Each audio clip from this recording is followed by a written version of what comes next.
Okay, cool. Just everyone, I want to introduce everyone to Erin Kukura, who has been able to give us a presentation today. She's a dietitian from UCSD, and she gave this presentation, a similar one, a few months back, but we decided to make it virtual, and so that way people can see it from home. It's a really great presentation. Hope you guys learn from it, and we'll be having subsequent presentations by Erin within the next coming months. So stay tuned, look at your emails for that, and I'll give it away to Erin to start. Awesome. Well, hi, everyone. I'm Erin, and excited to be here again, even though coming from my home. But today we're going to talk a little bit about a lot of the myths out there around nutrition. So kind of the fact versus fiction. So we will get started. All right. So something I always like to start with is how nutrition is so highly individualized. Oftentimes we're hearing, about this fad and that fad, and everyone should take all these things. But we really have to remember that we are all very different, and what works, a lot of these generalized recommendations don't necessarily work for us on an individual level. And that's where it's really important to listen to your body, to work with professionals, a doctor, a dietitian, to kind of find what works best for you. And I always like to empower people to kind of listen to your body. What is your body telling you? What way of eating, works best for you and your lifestyle? Because ultimately that's kind of what we want, right? That sustainability. So with nutrition information, we are inundated with all these nutrition, headlines. We hear things in the news, on Instagram, social media, coworkers, friends, family. If we were in person, I'd probably ask, like, where do you hear and get your nutrition information from? So it comes from a variety of sources. And something to kind of just start worth knowing is there is a difference between a dietitian and a nutritionist. Dietitians undergo at least a bachelor's degree, have a supervised practice internship, and then have to sit for a board certified exam. Versus a nutritionist, anyone could call themselves a nutritionist. So it's always something to kind of be mindful of when you're out there and getting information. Not to say that nutritionists, there aren't some that are very knowledgeable, but you kind of want to know who you're getting your information from. And something to always think about is this supported by science? There are a lot of claims out there, a lot of things which we'll kind of get into a lot more in depth about how the science really is lacking, or maybe it shows specific indications or benefits in very specific situations. So again, looking at what is the science to support it and what's the motive. At the end of the day, a lot of people are selling their services, their products, their supplements. So again, kind of sifting through, is this really going to be beneficial, or are they trying to sell me something? And is it a quick fix? We get a lot of supplements, a lot of fad diets that really are, touting not only a quick fix, but that they cure insomnia and cancer and anxiety. So again, being really mindful of what are the claims. Typically, if they're touting a lot of claims, a lot of it is really unfounded. So today we are going to touch on kind of the common things that I hear oftentimes from clients and students, and a lot of these are the fad diets out there: keto, intermittent fasting. Feel like these are kind of fading in popularity now, but we'll still kind of get into, what is the science behind these? What does the research actually say?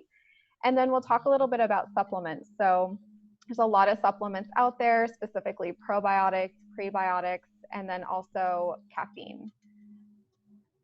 So why dieting and deprivation do not really work? So this kind of goes into, obviously, when we're talking about a lot of these fad diets, keto, intermittent fasting, paleo, Whole30, all sorts of things out there. They really kind of rely on this deprivation, so restricting oftentimes entire food groups, and really they don't work long term. So kind of something to think about is, think about a time that you ever restricted your food choices. Maybe it was just a certain type of food, maybe it was a variety of foods. How did that really work for you? Did that affect your energy? Did that affect, your subsequent eating patterns. Typically, we find that when we're restricting these things, they don't really last long term, and we often see kind of more negative side effects. So we see this backfire. One, we get increased thoughts around food. So if we're depriving ourselves of a certain type of food, we tend to have a heightened, thought around that food even more, where we tend to think about all the foods that we can't eat. And we also see this demonstrated with the what the hell effect by some scientists at the University of Toronto that found that individuals we fall in this all or nothing when we have a diet. So we tend to either be following this diet or we're not doing any of it. And we're, eating all the things that we couldn't eat. And then we go back to that all or nothing. So we're very kind of oscillating between these two areas. And then we also find that we also have this anticipation of food restriction. So what's known as the last supper mentality, where when we even are thinking, oh, I'm going to be dieting tomorrow, come Monday morning, what are we doing Sunday night, right? We're eating all those foods that we are anticipating that we will no longer be able to get. So all these things really result in not able to kind of sustain these patterns. And we also have what's known as primal hunger. So physiologically, if our body is not getting adequate calories, adequate nutrition, we have hormones and a cascade of things that start to unleash that seek out carbohydrates, that seek out fats, that increase our appetite. So we kind of have all these things, both physiologically and psychologically, working against us when we're trying to kind of follow, this extreme more way of eating. So I think this is kind of a good kind of visual depiction, right, where we start some type of restriction or deprivation, and ultimately that ends up leading to binge eating, overeating. And then what do? Our solution to that is, well, I need to go back on a diet, right? I need to go back to that other end and restrict. And so we kind of are just oscillating between these two extremes, which again, either of them are not going to be healthy places to be.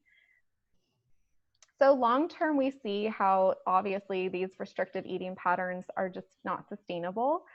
One, just given kind of how we live and our lifestyles and what we do as humans, but also just in terms of how typically once we start that restriction, we ultimately lead to some type of binge eating or overeating type of behavior.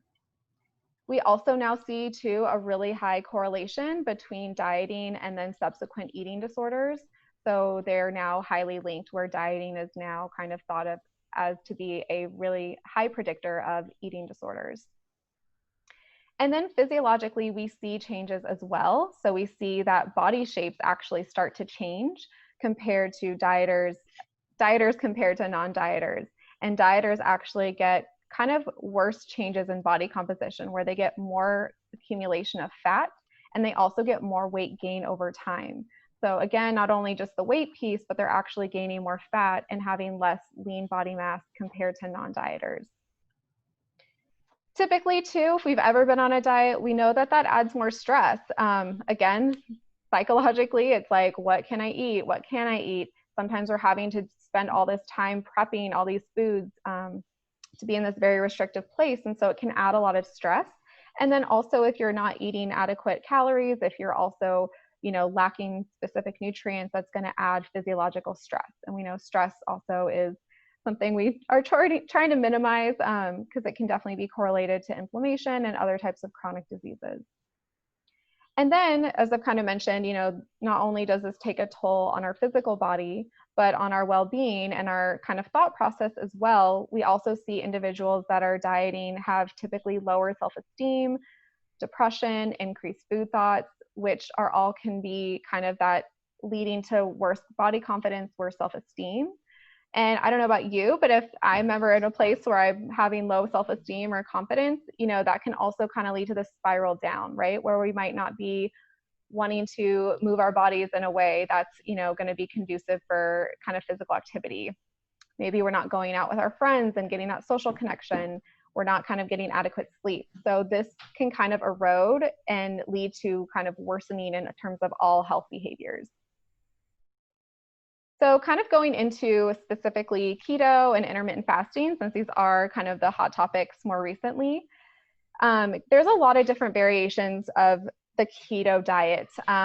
So really the predominant focus is that it's a low carbohydrate diet and really touted kind of right now for weight loss. Again, the true kind of ketogenic diet was actually designed to treat epilepsy in children that were essentially were no longer responsive to any type of medications. And so this was kind of another alternative that might result in them having decreased seizures. But it was followed by a team of medical professionals and typically was done in the short term to kind of see if it did relieve any symptoms. Nowadays, you see variations of keto where it's kind of just more of a low carb, where they're, not focused so much on such high fat. So there's a lot of variations out there. But essentially, the idea is if you have a low carb diet and are having higher fats, that you're essentially promoting the production of ketones from your stored fat or from the fat that you're consuming, and your body will essentially resort to breaking that down for energy versus relying on its primary energy source, which is carbohydrates and glucose, which our brain and all of our organs rely on when we're talking about our energy metabolism. But in order to remain in that state of ketosis, you actually have to consume very, very little amounts of carbohydrates. So sometimes it's as low as 20 grams of carbohydrates a day, which is essentially only, it's like a banana and, a third of a cup of rice for that whole day. So it's very little amounts of carbohydrates. And it's highly restrictive. So there's minimal to no consumption of whole grains, legumes, fruits. Oh my goodness, sorry. Legumes, fruits, or vegetables, which we all know are really beneficial for fiber, for our gut microbiome, for antioxidants. So again, we get elimination of a lot of these really beneficial foods, not to mention that restrictive nature typically means this is really hard to do long term. And there's currently no long-term studies really evaluating what does this do for our health. So it's really hard to say what's going to happen over long term if we aren't consuming those fiber-rich foods. If we are consuming a lot of fat, if we're consuming a lot of saturated fats, what is that going to do to our health? We can kind of guess from a lot of the literature that that is going to be more harmful for things like our cardiovascular health, inflammation, and all those types of chronic diseases. But at this point, we really don't know, how keto does in terms of these kinds of things. So getting a little bit more into carbohydrates, because this is another question I get asked a lot. Oftentimes we hear carbs are really vilified, that carbs are bad, we need to avoid them, that they're addictive, all these kinds of buzzwords out there related to carbs. So it's important to look at what are carbohydrates kind of including, and they include starches, sugars, and fibers. So it's not just, a soda or a candy bar, but it also can be, fibers and those whole grains and legumes and all those other beneficial foods. And kind of like I mentioned earlier, our body relies on glucose and that carbohydrate metabolism for our primary energy source. And our brain actually prefers glucose to any other type of substrate. Our muscles, all of those store and utilize glucose, and our liver, our kidneys, all of our organs are really reliant on this to keep our body functioning. But it's important to note that there are absolutely different kinds of carbohydrates. So we do have kind of a lot of times I hear like simple versus complex. And so we see that, yes, what type of carbs you're eating do matter. And that's where we're relying on more of those whole food sources. So your vegetables, your fruits, your whole grains, your potatoes, quinoa, all those kinds of things are going to be much more beneficial because they have the fiber. They won't be absorbed as quickly compared to something like, juice or soda or, a cake, a piece of cake, cookie, something where it's going to have a lot more of that sugar in it. But that's not to say that you can't enjoy those things on occasion. So intermittent fasting is another kind of hot topic of recent years. And fasting is something that has been practiced in a variety of cultures and religions, for numerous years, and only more recently has fasting as kind of a possible health benefit has kind of started to gain some traction in terms of research and looking at what does this really mean. So The confusing thing is, again, there's a lot of variations of fasting out there, and oftentimes they also have a caloric restriction. So it's kind of hard right now to look in the literature and kind of get real um, kind of what is really the recommendation and what is really the outcome of these studies. When is it really the fasting? Is it the caloric restriction? And not all the studies are kind of lining up. So that's still an area because it's still fairly new. And like I mentioned too, there's different variations. So the most popular is what's known as the 16-8. So fasting for 16 hours and then eating only within an 8-hour window. So that might be, consuming your last meal at 8 p.m. and then waiting to eat the following day until 12 o'clock noon. There's also alternate day fasting, where you are eating kind of whatever you want on one day, and then the following day you're restricted to only 500 calories and then eat whatever you want. So just kind of this cycle. So again, it's kind of where it's hard to kind of really get a true sense of what's happening in terms of the literature and the research that's been done so far. But this is also something that's been touted for weight loss, and preliminary research, mostly done in animal models, has shown that it might be linked to some positive health outcomes, such as decreased inflammation, and also a lot of links in terms of cellular aging and longevity. But again, the research that has shown some of these benefits has really only been shown in animal models and has not been anything very concrete in human studies to date. So we really don't have that knowledge to say, yes, this is going to lead to this in humans. And a lot of the studies in humans have been pretty, poor quality. They're fairly short in duration. Typically, they're under highly controlled environments. So there's a lot of variables that we still are kind of, making this research really unclear. But we have seen some adverse effects as well. So things like variances in glucose and insulin sensitivity. Also, in a study of women, they reported increased hunger. They also reported kind of fear of eating, of what they would consume on the days that they weren't fasting. And we also see that initial increase in cortisol, which is a stress hormone. So again, this is something where what I see in real life is, for a lot of people, this kind of falls into like adding a food rule around when they can and can't eat, which kind of affects then their eating patterns. So for some individuals, that leads them to overeat, overconsume on the days that they're not fasting or in anticipation of fasting. For a lot of individuals too, it's really affecting their mood, their energy. So they're finding that they're, not feeling great, that they have low energy. And I think that this really takes away from, what are you eating, right? So we know what you're eating makes so much more of an impact versus just kind of eating within these windows. So this isn't something that I recommend. Again, a lot of us naturally, obviously are fasting when we're sleeping. So kind of finding whatever that time is for you is what works best in terms of, when you're last eating, in terms of, what helps you to fall asleep better. But trying to kind of white knuckle it to reach some arbitrary time isn't really going to do any benefit and might actually lead to more harm. So a lot of the things that I kind of encourage people to think about if this is something they're wanting to do, again, listening to your body. And right now, there's really no health benefit by doing this that we've been able to show from the literature. So, incorporating other more sustainable habits might kind of be more feasible for long-term health instead.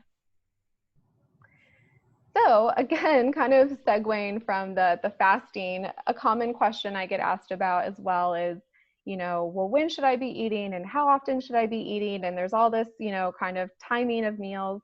And something that I really like to encourage people to kind of think about with all of this is bringing that awareness to yourself and starting to notice, what is your hunger? What is your fullness? At the end of the day, your body is going to kind of guide you on this more than any type of app or calculator that's out there. Those are all just estimates that don't take into account, you as an individual.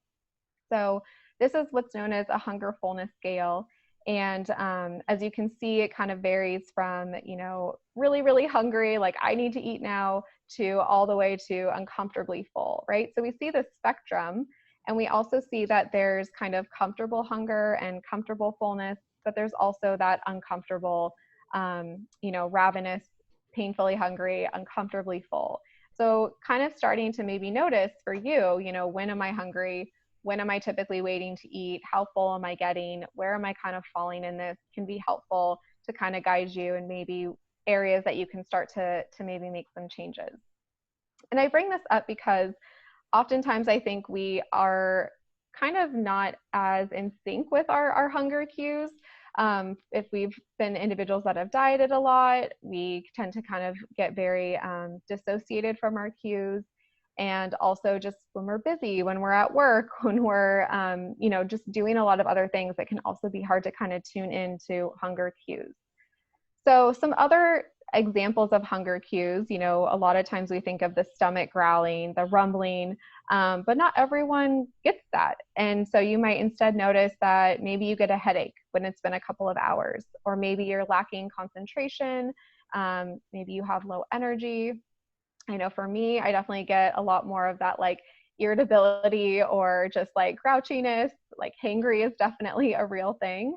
So those are things to maybe start to think about in your life, in your day. Where do you tend to notice those things?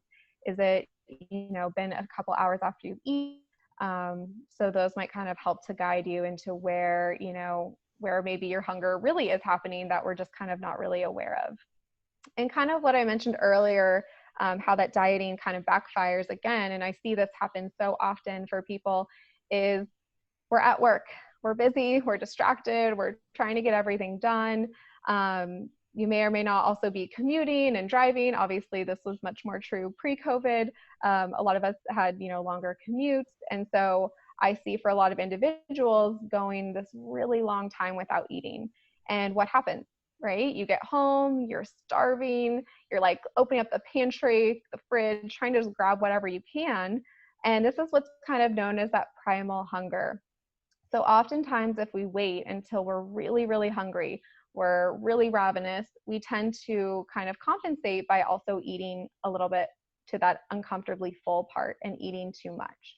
So this is again something where, the more we can start to tune in and prevent getting to that really ravenous place, can be really helpful to prevent kind of that overeating piece. And also we typically desire, less balanced foods.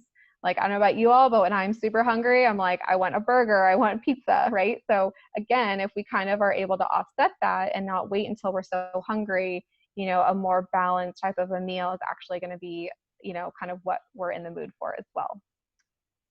So again, kind of think about when you notice these signs of hunger. And as I mentioned earlier, things like stress, anxiety, all of those can also really affect kind of those hunger cues. So starting to maybe also know, in your day, if you're at work, do you tend to find yourself really busy and that you don't think about food until you have like, kind of a break in your day?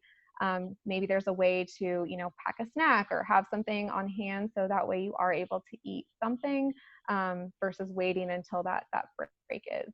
And again, this is where working with a dietitian can be really helpful to start to like tease that out of, your day, what are you eating, what could kind of help to maybe keep those energy levels and whatnot more constant, so you're not, getting to that primal hunger type of a place. All right. So that was kind of the more physiological part of, kind of how foods and dieting and hunger, all of that can affect, how we end up eating. So some other kind of questions that I get a lot are around the supplements, the probiotics, prebiotics, all these things. And supplements are definitely something that are, really popular right now. I hear commercials on podcasts for, supplements and vitamins all the time. So definitely something that's been marketed, I feel like a lot in the last few years. And so just kind of some things around supplements that might be helpful to know. So supplements include a variety of components. So oftentimes, we think of like a multivitamin or an iron supplement. Absolutely, those fall into the supplement category. But we also get, herbal supplements. We get specific food components. Um, Supplements are also, protein powders and, anything in like a GNC store or in those kind of aisles in Sprouts or Whole Foods. Anything in those like pills, bottles, capsules, powders are essentially kind of all under this umbrella of supplements. And so it's important to know that there is a time and a place for a supplement. Oftentimes, if we have increased nutrient needs, say during pregnancy, we obviously, typically are going to need that. Well, we do need that prenatal vitamin to make sure that getting adequate nutrients for the baby.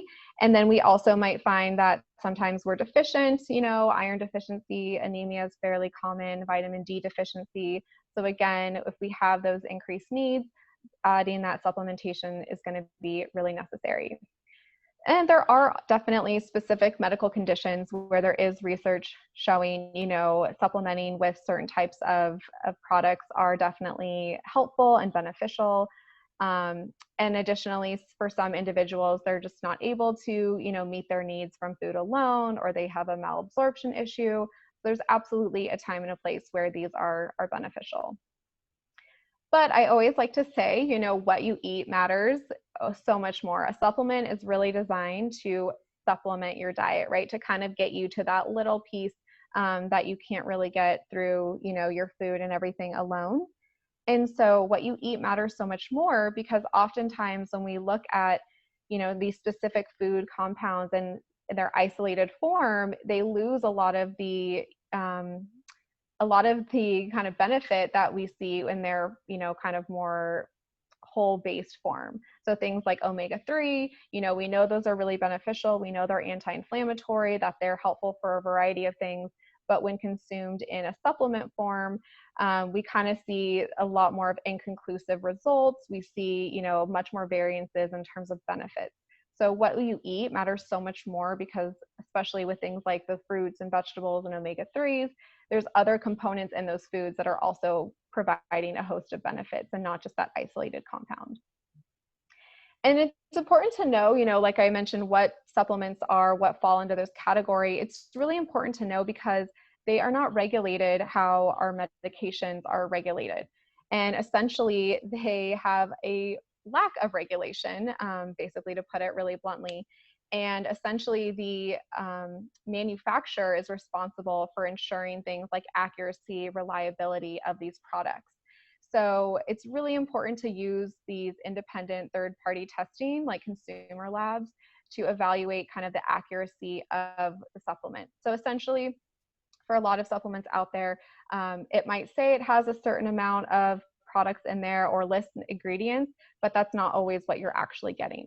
So using things like Consumer Lab will check for the accuracy to make sure and kind of rank, different products, different brands to help in terms of that reliability. So they're essentially considered safe until proven safe, and only once they hit the market can the FDA then kind of take action against something if it's found to have side effects or contain, other contaminants and things like that.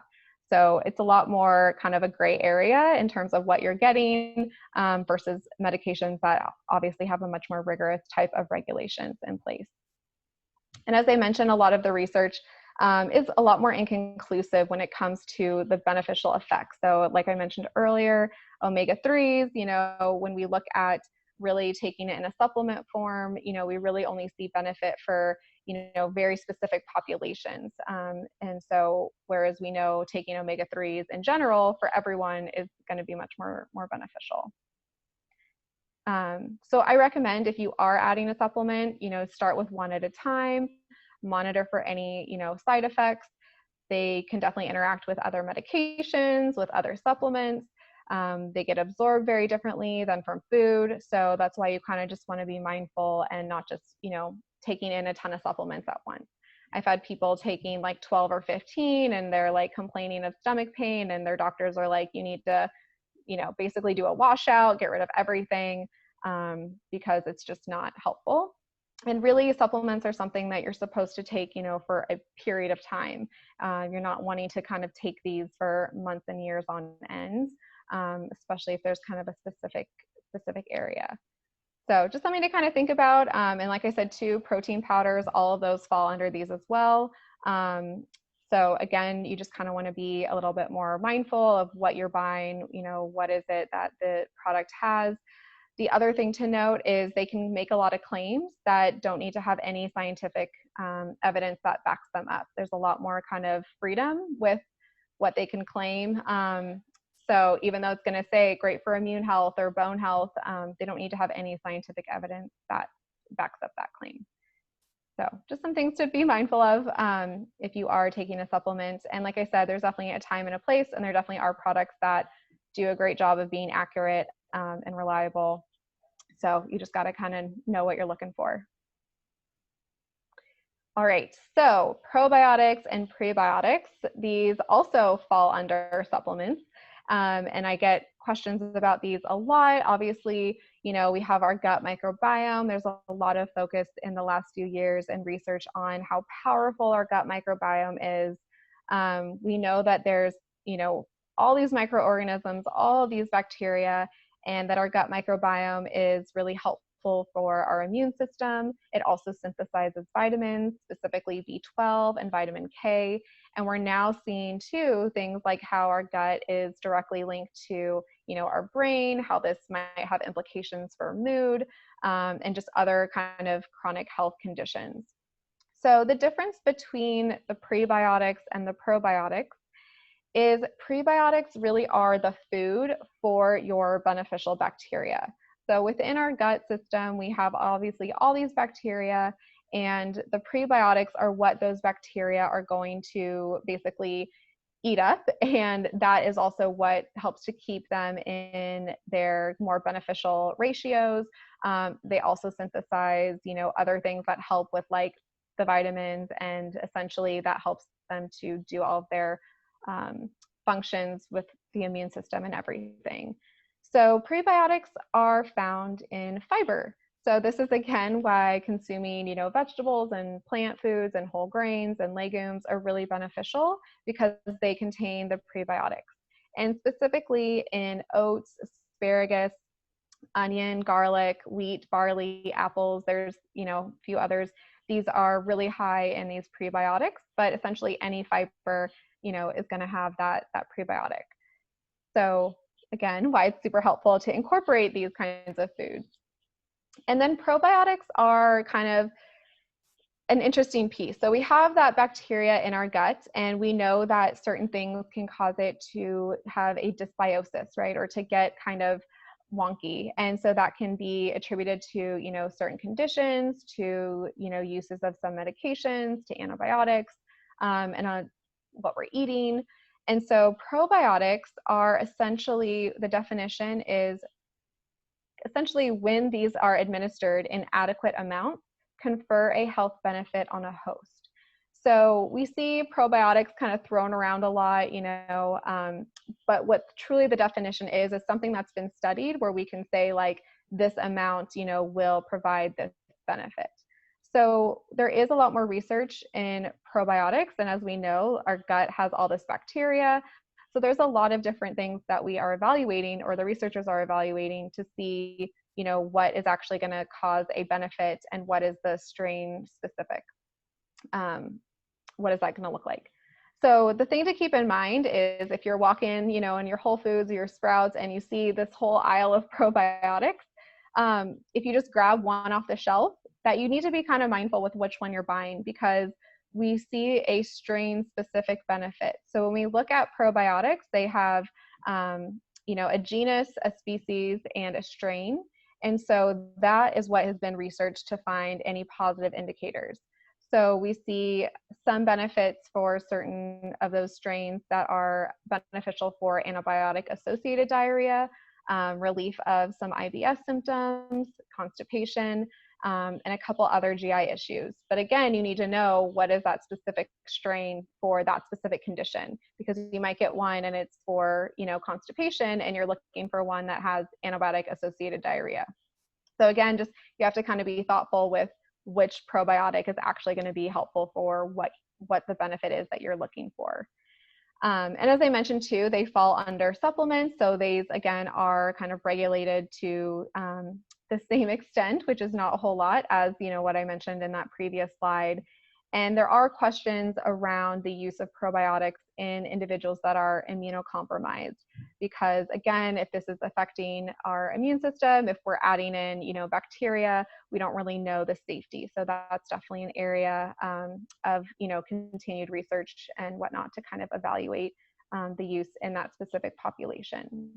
So again, probiotics definitely can be beneficial, definitely a time and a place, but typically we, are still kind of trying to figure out which strains are going to produce, benefits for certain conditions.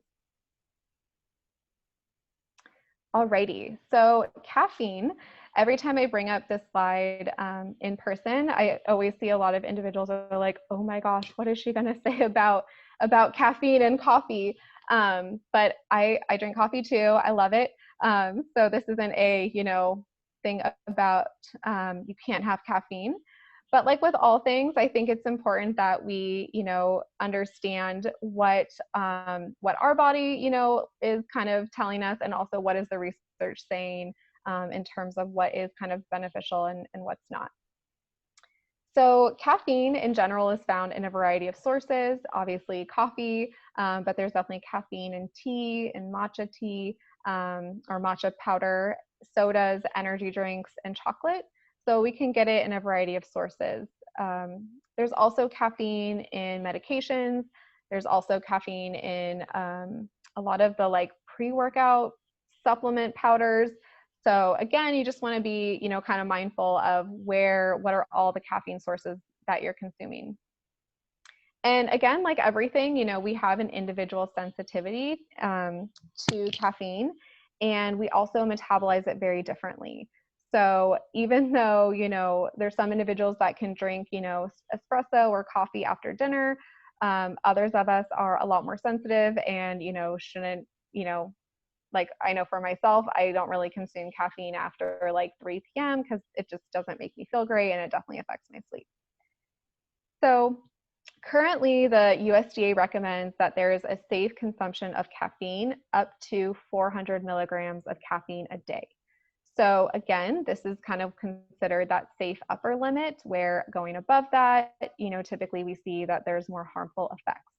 However, even though this is deemed, up to 400, it does not mean that you need to drink 400 milligrams of caffeine a day, or that you should. So again, that's just something to keep in mind. And again, thinking about where are all your sources of caffeine in a day, where does that kind of fall into that 400, especially if you're above that, seeing if maybe you can bring it below the 400. And what does that actually mean, right? So around, 1 cup of coffee on average is around 100 milligrams of caffeine. So that would equate to like 4 cups of coffee a day if you were, only consuming that as your caffeine source, which again, does not mean you need to consume that. Even 1 cup of coffee provides, antioxidants and benefits. So again, it's finding what works best for you. So the thing to note though with caffeine, as I'm sure we've all probably experienced at some point, is having too much caffeine, right? And that doesn't really feel typically that great for us. So again, thinking for, yourself, if you're noticing any of these side effects, specifically anxiety, caffeine can definitely exacerbate anxiety. So if you find that your anxiety is going up, or you're noticing that, you're just having more anxiety, or you're having more anxiety with more caffeine you're consuming, again, definitely looking at where you can cut back, start to decrease that, because it will typically exacerbate that anxiety. Also, caffeine gives us that alertness, that increase in energy, which is great when we need it, but not so great when it's affecting our sleep, and, possibly affecting that cycle of, not getting enough sleep and then relying on caffeine, the next day. All of that can kind of just keep us in that cycle. And so it's important, again, to know if you're having trouble sleeping, 1, how much caffeine are you consuming? And 2, where in your day are you consuming that? So for a lot of individuals, if you're starting to kind of cut it off in mid-afternoon, last caffeine by 2 or 3, typically, that won't affect your sleep as much. But again, we're all have different sensitivities. So again, if you are like, I can't sleep, I'm having trouble sleeping, try to see if you can decrease, how late in the day you're consuming these things. Caffeine also can definitely exacerbate kind of GI symptoms and GI distress. So again, if you're experiencing that, caffeine might be something to look at cutting back on. And we also know it can contribute to fatigue, right? When that alertness wears off. We also get things like an increased heart rate as well. So all these things to kind of just consider if you're experiencing them, how is the caffeine affecting those potentially? All right, so kind of in conclusion, listen to your body. At the end of the day, your body is going to be the best expert of what's going on, and kind of the more in tune and the more awareness you can bring is going to be helpful, right, in terms of determining what's going to work better for you. And, as I kind of went through some of the, fads, especially things like keto and intermittent fasting and all these supplements, we are kind of in a society where we're getting these constant inundated, just claims about food that don't really necessarily have a lot of research to really back it up. And so really the key is finding those changes that work for you and that are sustainable. Because otherwise we're just like leapfrogging from one thing to the next. And I find for a lot of individuals, they come to me and they're just like, I've tried all these things and it's not working, or I don't even know what to do anymore because I've tried all these things and I've kind of just, am at a place where it's just really challenging to even know what's going to kind of work best. So again, trying to look at the things that work for you and knowing that it'll change, right? Being flexible. So as I mentioned, the fad diets, oftentimes they really just do more harm than good. I see a huge correlation to, just disordered eating and kind of worsening habits and affecting how we feel about ourselves, which, like I said earlier, just typically affects then other health behaviors. So really it's typically not something that's going to be really helpful. And kind of, what we do know is eating more whole types of foods is really associated with those health benefits, right? We're getting the fiber, we're getting the antioxidants, we're getting the omega-3s, we're getting all the compounds of food in that whole food form that are going to be much more beneficial. So we definitely have some time for questions. So but if you also want to have, so you can feel free to leave questions in the chat box and I'll kind of get to those. And if you want to contact me, obviously my email's on here, so always feel free to reach out and email me. We also have the UCSD Rec Playground, which if you go to the UCSD Recreation website, it's all on there. There's also a Facebook page, so we have a lot of great resources on nutrition, but obviously just other, wellness activities and meditations and yoga. So definitely check that out as well. It's another really awesome resource. All right, so with that, I think I'll get to some questions then. So like I mentioned, feel free to leave them in the chat box. Let me see. Okay. What are your thoughts? Okay, so there's a question here on what are your thoughts on the Whole30 diet? So Whole30, again, I would kind of say typically that falls into the kind of fad diet, so the keto and intermittent fasting, where it's really restrictive. And again, typically the Whole30 is designed to be that 30 days, right? So I find for a lot of people, they're following that and then they don't know what to do after the 30 days, right? They're like, okay. So again, it kind of leads to a lot of increased consumption of foods that they weren't able to eat, and kind of typically brings about that like deprivation, overeating kind of a situation. So, there's definitely things that are important about it, like getting more vegetables and, typically you're preparing more foods on that, which again are all really beneficial. So, but I think typically what I see for most people is when you're following something really strict, even if it's for a week or a month, it typically kind of backfires in the long run. Yeah. Any other questions? Like I said, you can feel free to put them in the chat box.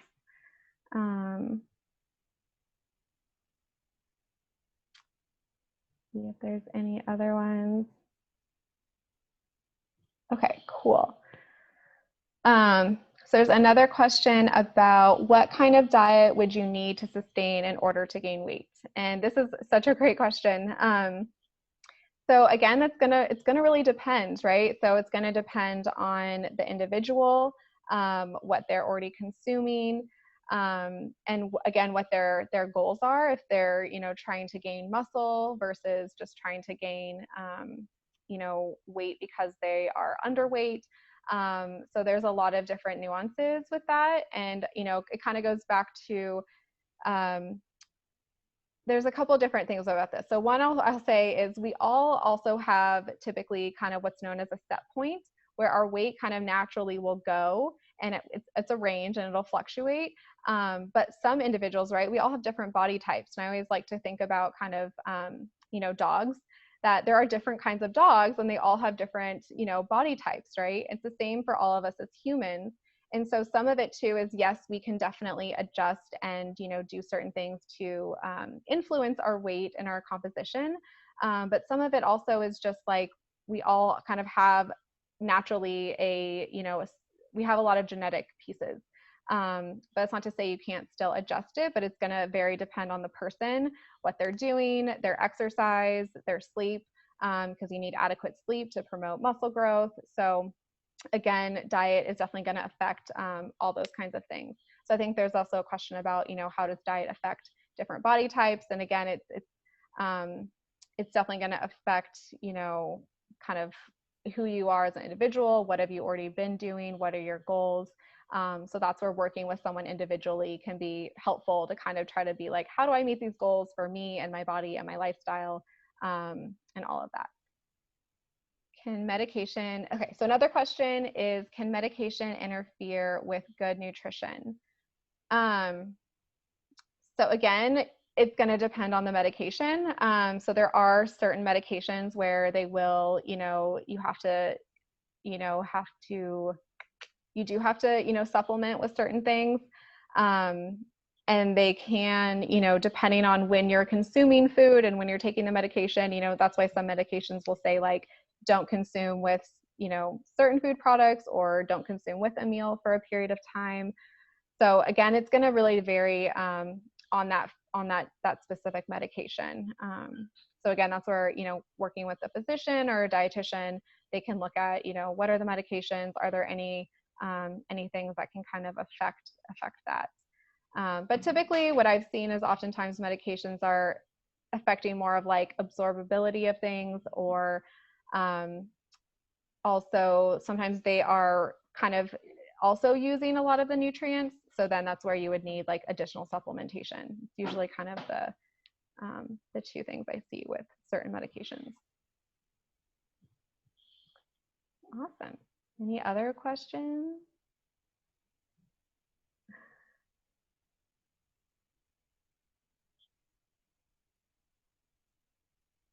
Okay, there's another question on, when you plateau on a diet, should you decrease more of your calorie intake? Yeah, so this is the hard one, right? So a lot of diets are designed to be that short term, they're designed to be really done in the short term.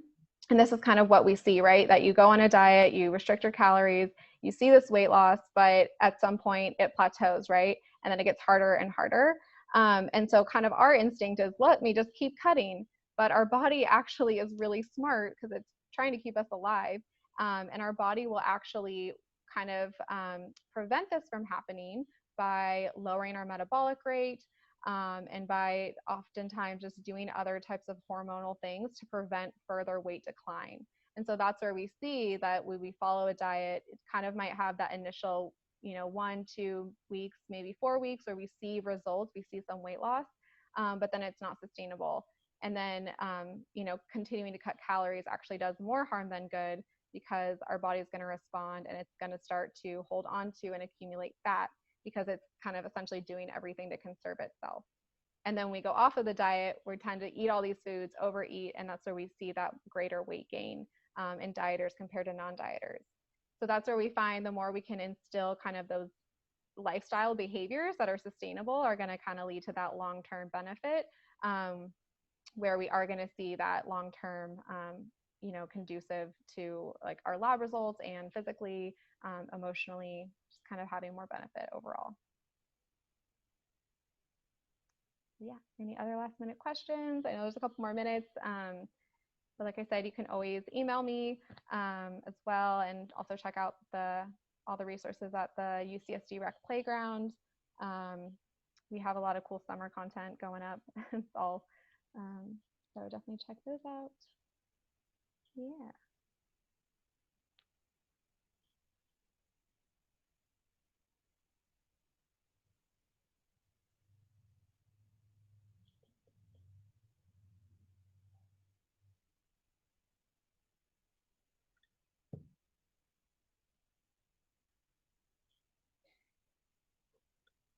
I think we're wrapped up here, unless anyone is typing up any last minute questions. But thank you, Aaron, so much for hosting this webinar. And I know it was super informative. I learned a lot last time, and then I learned a lot this time too.